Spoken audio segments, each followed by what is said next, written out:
Bonjour et bienvenue, voici notre tour d'horizon économique et boursier. Nous sommes le jeudi 13 octobre et pour comprendre comment tourne la planète finance et lorsqu'elle tourne autour de la conjoncture chinoise, c'est sur la bourse au quotidien et nulle part ailleurs et l'épisode du jour s'intitulera assez naturellement C'est déjà l'automne à Pékin.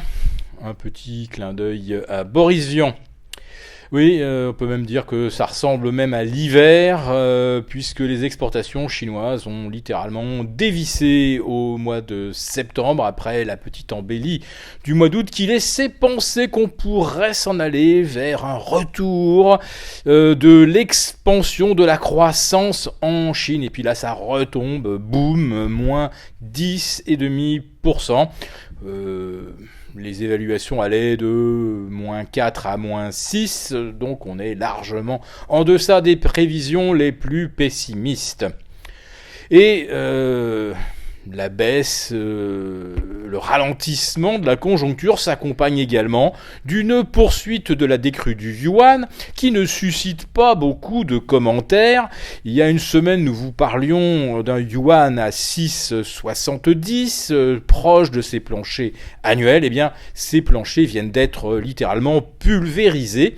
On retrouvait ce matin le yuan à 6,73 contre $. Il est passé en quelques instants de 6,7150 à 6,73 lorsque les statistiques des imports-exports sont tombées. C'est assez naturel. Le yuan perd donc plus de 5% depuis juin dernier, 10% en 18 mois. Mais là, on a une accélération baissière comparable à celle qu'on a eue en janvier, qu'on avait eue également au mois d'août 2015. Et à l'époque, rappelez-vous, ça avait provoqué une correction de moins 10% des marchés. Exactement le genre de correction que nous évoquions hier, en expliquant que si les indices US cassaient des supports techniques bien identifiés, reportez-vous d'ailleurs aux analyses de Mathieu Lebrun sur la bourse au quotidien, eh bien vous verrez qu'on est là sur des scénarios beaucoup plus sombres que les optimistes veulent bien le croire, ou en tout cas ils espèrent que ça n'irait pas au-delà de moins 5%, c'est-à-dire de petites consolidations intermédiaires comme on en a eu épisodiquement après l'établissement de records historiques, par exemple sur le Nasdaq. Donc là, notre pronostic est renforcé par la chute du yuan, par la dégradation de la conjoncture chinoise. Donc c'est bien 10% à la baisse que nous jouons sur le Nasdaq en dessous des 5250 et sur le S&P, le Standard & Poor's, en deçà des 2140 points. 10%. Ça vaut le coup de tenter les achats d'ETF bear à la fois sur le Nasdaq et sur le S&P.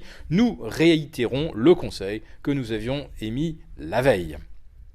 Alors, le dollar, lui, continue de progresser, ce qui devrait éventuellement soutenir les places européennes. Un dollar à 1,10 contre euro, on était à 1,13 ou pas loin la semaine dernière. Vous voyez quand même que ça bouge pas mal sur les devises. Un dollar qui se renforce, c'est évidemment de la pression à la baisse sur l'or. Quand il était tombé vers les 1265-70, nous avions dit soyez patients. L'or risque d'aller chercher les 1225, voire les 1210 $ l'once. Donc là, avec la progression du billet vert, l'or va certainement aller chercher très rapidement, peut-être d'ici demain vendredi, l'objectif des 1225, à partir duquel on commencera à reprendre quelques positions. Sur l'argent, on va regarder aussi ce qui se passe. Si jamais on voit l'argent s'approcher des 16, là aussi, on pourra envisager de s'intéresser de nouveau au physique. Et puis bien sûr le troisième volet le plus important, c'est les taux. Les taux qui continuent de se tendre. On a vu le T-bond d'hier atteindre 1,79 à Wall Street. On va probablement passer le cap des 1,80. Alors c'est vrai que lors de sa dernière réunion, la Fed a montré à nouveau ses divisions entre ceux qui voient une inflation s'accélérer et ceux qui pensent, ou plutôt qui pour l'instant constatent qu'il n'y a nulle part de signe inflationniste et qu'il donc il n'y a pas de raison d'augmenter l'allure.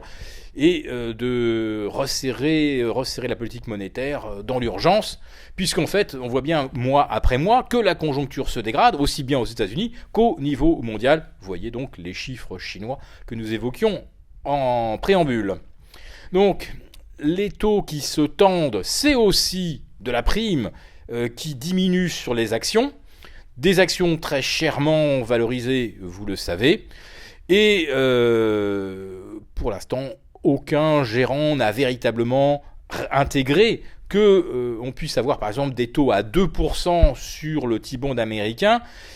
Pour l'instant, on a des valorisations d'actions qui correspondent à des taux de 1,50, 1,60. Donc il va falloir refaire tous les calculs, et à mon avis, avec ce que l'on vient de découvrir en Chine, avec la chute du yuan, eh bien, l'opération vérité ne va certainement pas tarder à commencer.